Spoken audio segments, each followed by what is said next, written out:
Bonjour à tous, bienvenue si vous nous rejoignez sur France 24. Bienvenue dans cette édition. Bojo fait donc actuellement route vers l'Écosse pour une dernière entrevue officielle avec Elisabeth II. Voilà, la séquence britannique est loin d'être terminée. Il y a 1 heure de vol entre Londres et l'Écosse. Ensuite, les choses sérieuses vont pouvoir commencer. On retrouve Hervé Amoric en direct de la capitale britannique. Hervé, bonjour. Prochaine étape, je le disais, ce sera donc la remise officielle de la démission de Bojo. Démission, on rappelle, forcée en juillet dernier. Voilà, merci beaucoup Hervé, vous restez donc en place, on vous retrouvera à cette occasion. Évidemment, on va s'atteler à vous faire vivre chacune de ces étapes.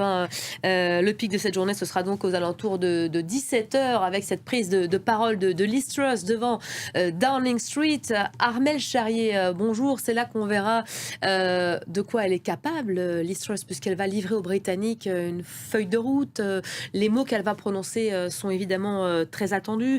Dont on dresse le portrait, que l'on compare régulièrement à Margaret Thatcher. Elle tient d'ailleurs à cette réputation. Ça explique aussi peut-être cette popularité assez basse dans les sondages. Quand on interroge les Britanniques, il y a à peu près 21% d'entre eux qui estiment qu'elle est capable de tenir le règne du pays. Les Britanniques, qu'est-ce qu'ils attendent de cette future nouvelle Première ministre ? Merci beaucoup Armelle pour le décryptage. Évidemment, on verra à quoi ressemble cette ligne, celle de Liz Truss, discours annoncé donc en fin de journée à suivre évidemment sur nos antennes. On vient d'entendre de nouveau, malgré ces changements à Londres, le soutien à l'Ukraine va rester intact. Nous ne céderons pas au chantage de Vladimir Poutine sur le dossier de l'énergie, a redit Boris Johnson. À l'heure où Vladimir Poutine se rend ce matin à de vastes exercices militaires impliquant la Chine, le chef de l'Agence internationale de l'énergie atomique doit rendre d'ailleurs aujourd'hui ses conclusions sur la situation dans la centrale. Léo Péchard.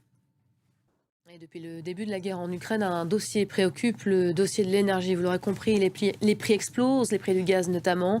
Et dans ce contexte, Emmanuel Macron a à son tour appelé hier les Français à réduire leur consommation pour éviter des rationnements cet hiver.